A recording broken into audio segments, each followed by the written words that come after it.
How can Jimmy Kimmel live with him? Like, Jimmy Kimmel is a talented guy, and I don't think he's like an evil person or something, but he's made this deal where he just serves power and attacks anybody who challenges power. Like, how can, honestly, how can he look in the mirror and say, I'm doing something honorable? You all know what they saw. They saw what we saw. They saw the frail elderly man who needed help getting off the stage. They're just too chicken shit to tell us about it because they accurately deduce that he could still be the Democratic nominee and they don't want to ding him up. Maybe you give Barbara a pass. Who gives a damn what this singer? Megyn Kelly and Tucker Carlson just turned Jimmy Kimmel into a cautionary tale for wannabe comedians with inflated egos. This isn't a debate, it's a demolition. Picture a smug late-night host trying to outwit two people who eat media hypocrisy for breakfast. Spoiler, it doesn't end well for Jimmy. From his cringy attempts at humor to his desperate virtue signaling, nothing is safe. Buckle up because this roast hits harder than Kimmel's ratings drop after every bad punchline. Back in the day when I was on the prime time of Fox and you were on the prime time of CNN, a couple of hours after our shows ended, late night comics would come on and they occasionally would make us laugh, Piers. As you know, they've abandoned that game now and they're just political operatives out there. Why sleep with him? Well, it'd be I mean that. It'd be one thing if his job wasn't to be a comedian and to do that, but his job is to be he's supposed to be funny. And comedians are supposed to hold people in positions of power accountable. Suck up to the people in charge. Exactly. He's their Praetorian guard. Yeah. And it's like the self-hatred he must feel because he wasn't always. That's my point. Yeah. Jimmy Kimmel, the man who somehow transformed from the host of a beer-chugging, cleavage-counting comedy show into America's self-appointed morality czar. This is the same guy who used to hurl pies and play Guess What's in My Pants. And now he sits on his shiny late-night perch pretending he's the Dalai Lama with a punchline. Somewhere between his man show days and his nightly virtue sermons, Kimmel discovered that sanctimony is the new slapstick. And boy, has he leaned in. So hard he's got rug burn from riding the high horse. How are you doing? If you watch the show regularly, I'm guessing you're not doing great. It was a terrible night for women, for children, for the hundreds of thousands of hardworking immigrants who make this country go. For healthcare, for our climate. It was a terrible night for poor people. If you're enjoying this video, please make sure to subscribe to the channel and hit the bell icon. Megyn Kelly and Tucker Carlson didn't just roast him, they held a full-blown comedy intervention. Kimmel's entire career was laid out like one of his lukewarm monologues, dragged, dissected, and politely shoved off stage with a laugh track. Because nothing screams comedy gold like watching a man who once wore blackface now clutch his pearls anytime someone even thinks a non-woke thought.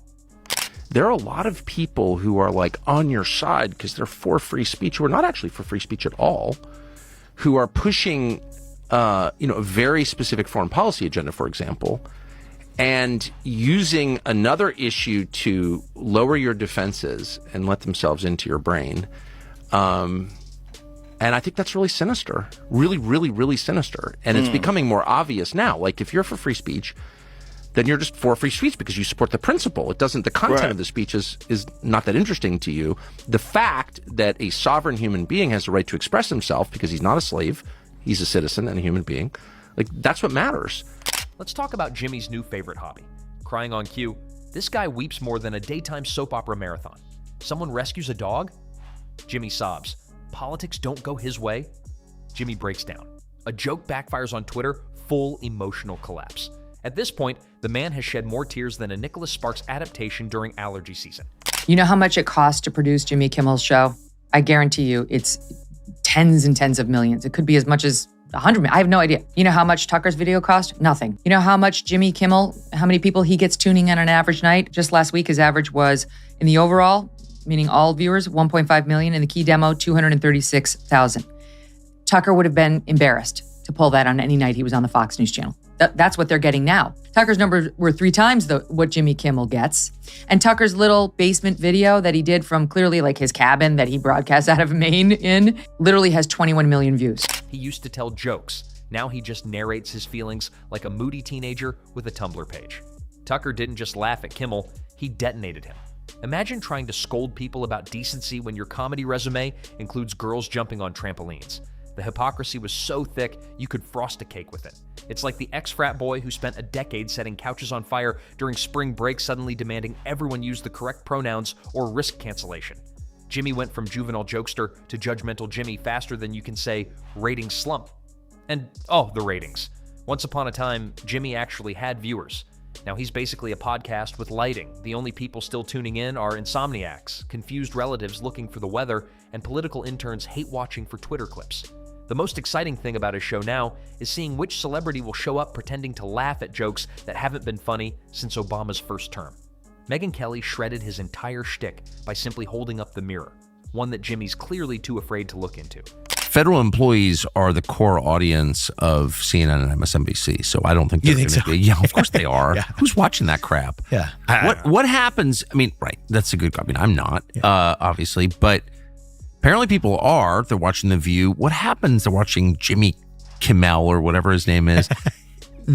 What happens to all those people? Yeah. I mean, have they reached the point of like being so totally discredited that they can't continue?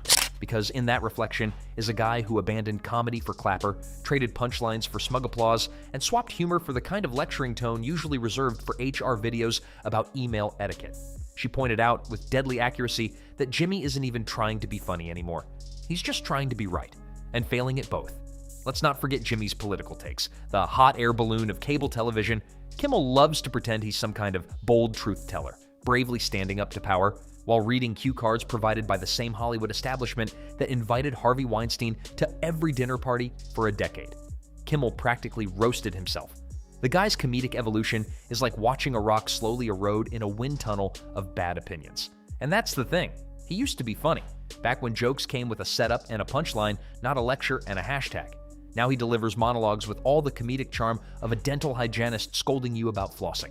You got the Sunday morning show with Stephanopoulos into the evening Academy Awards broadcast with Kimmel, and ABC elevating, the blackface loving Kimmel. They, at the same time, fired Chris Harrison, host of The Bachelor, for trying to defend one contestant on, The Bachelorette for saying, gee, I know I went to this antebellum party, a couple years ago. I guess I didn't see anything wrong with it. And all he said was, are we judging her by today's standards, or are we judging her by, old standards, whatever. He was basically trying to say, are we being too hard on her? Got fired. Chris Harrison has to be fired by ABC.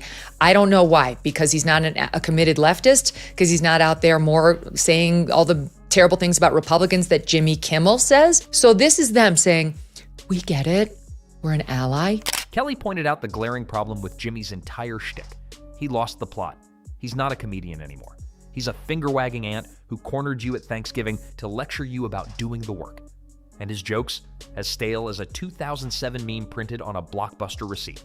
Watching Kimmel try to be edgy now is like watching your grandpa try TikTok. Cringe doesn't even begin to cover it. Remember when late-night shows were about making everyone laugh? Not Jimmy. He turned his show into a cult sermon with celebrity testimonials and emotional confessionals. It's less late night with Jimmy Kimmel and more group therapy for elite guilt. And the audience? Not laughing, they're clapping out of obligation. It's basically a hostage situation with studio lights. And let's be honest, when your show has more crying than Comedy Central's 9/11 specials, it's probably time to reevaluate the format. Jimmy went from poking fun at politics to full-blown bedtime story mode for overworked Hollywood assistants and coastal wine mobs who think Instagram infographics are activism. Machine that is irredeemable. And so maybe they'll continue to watch Jimmy Kimmel. That's like a separate issue, right? We have cultural issues in the country. But if we view the bureaucracy as its own target, separate and apart from the individuals who comprise it, I think that's going to, A, allow us to be more successful, and B, allow us to, I think, sell it to the rest of the country, and not in a fake sale, but like a true sale, to say that we don't hold this against the individuals. At this point, he's not telling jokes. He's submitting them as emotional support peacocks to the TSA. There's no punchline anymore, just smug nods and slow claps. And when he does risk a zinger, it's usually as edgy as a butter knife in a foam wrapper. You get the sense that every episode now goes through more sensitivity readers than an Ivy League syllabus. Kimmel's idea of pushing boundaries today? Every episode is like watching a man who desperately wants to be Jon Stewart but ends up channeling your high school vice principal during morning announcements. And his audience? They're not there to laugh, they're there to feel morally superior for agreeing with someone in a blazer. Forget punchlines. Now it's just emotionally preachy TED Talks with commercial breaks. Somewhere in the mess, the comedy died, and no one had the decency to even cue the laugh track. Now, I will tell you, he's not the worst. The Daily Show has the worst ratings. They only have 366,000 people watching that show. During the Jon Stewart years, it was over 2 million. Now it's down to 300,000. Seth Meyers, absolutely dreadful. He doesn't even have 1 million, 778,000. I mean, for network television, this is, you don't have to pay for it. It's there when you turn on your TV, you plug it in. That's a dreadful number.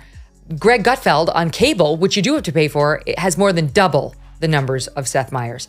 Jimmy Kimmel, 1.5 million averaging, also equally horrible. And don't get started on how he treats his critics. The man cannot take a joke, despite being a comedian.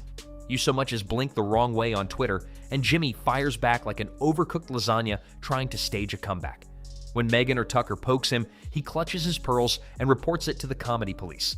Imagine thinking you're Jon Stewart, but delivering material that wouldn't pass in a high school talent show. And his celebrity bootlicking? Practically Olympic level. If Hollywood handed out medals for sycophancy, Jimmy would be doing victory laps. Tucker hit him where it hurts, the illusion of relevance. Jimmy thinks he's leading some cultural crusade, but in reality, he's just yelling into a void, surrounded by the same 5 clapping seals who think sarcasm equals substance. He's the human version of a retweet. No original thoughts, just echoes of whatever Hollywood groupthink is trending that week.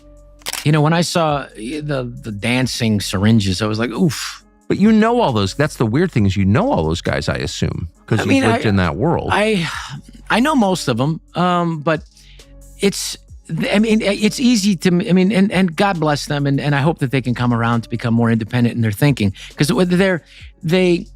you can literally replace the dialogue, the jokes from one late night guy to the next guy, and then put them in the mouth of this guy, and it's just there's no individual point of view, because it is really ideologically captured and trapped. And I hope that they would realize that that's limiting. I would hope that you realize limiting, soul destroying. Megyn called out the weird martyr complex Kimmel has built for himself. Like he's the lone hero standing against the darkness, bravely joking about how dumb everyone else is. Except he's not joking. He genuinely thinks anyone who disagrees with him is an uncultured cave dweller in need of enlightenment from Saint. Jimmy of Kimmel, patron saint of smug. The funniest part? He actually believes he's courageous, as if ranting about Republicans to a studio full of vegan liberals is some sort of risk. Please. That's not courage. That's comedy cosplay. That's getting a standing ovation for saying the same thing everyone else in your zip code already agrees with. Every tantrum, every tearful rant, every sanctimonious eye roll practically wrote itself into a comedy sketch. It's like he woke up one day and decided to be a parody of himself, but forgot to let the audience in on the joke. He talks about compassion, yet he drips with contempt. Yes, hypocrisy is alive and well amongst these sanctimonious leftists. From Kimmel to De Niro to Stephanopoulos, they want you to believe they're better than you, more virtuous, more decent. But we all know the truth. They lie. They sin. They do the very things they accuse you of and the things they say they would never do. Evil things. Like try to destroy people based on feigned outrage. He preaches kindness, then mocks anyone with a different worldview if they're beneath him. If hypocrisy were a sport, Jimmy would be the LeBron James of it. High-flying, showboating, and completely unaware he's in the wrong arena. His entire existence is one long eye roll interrupted by applause. And the award for most unfunny transformation in late-night history goes to Jimmy. Fallon giggles through interviews. Colbert at least tries to riff. But Kimmel, he stares into the camera like he's about to read your horoscope and cancel you for not recycling. His jokes hit with the force of a wet paper towel, and his timing? Let's just say glaciers move faster. He's the guy at a party who brings up politics during dessert, sprinkles in half-digested facts from a YouTube short he watched while brushing his teeth, and then looks personally offended when no one claps for his bravery. He doesn't push boundaries, he gently nudges them with all the force of a soggy sponge. His jokes don't land, they slide off the table like a poorly balanced wedding cake. They're not crafted for laughs, they're built for retweets designed to score virtue points from people who think sarcasm is a personality trait. Just for hate speech, for jokes. And you're not allowed on late night TV either.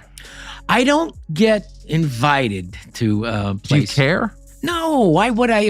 It's not. As I said, it got on Twitter and then Fox News, of course, which I said, much late night TV is just, political indoctrination with comedic imposition.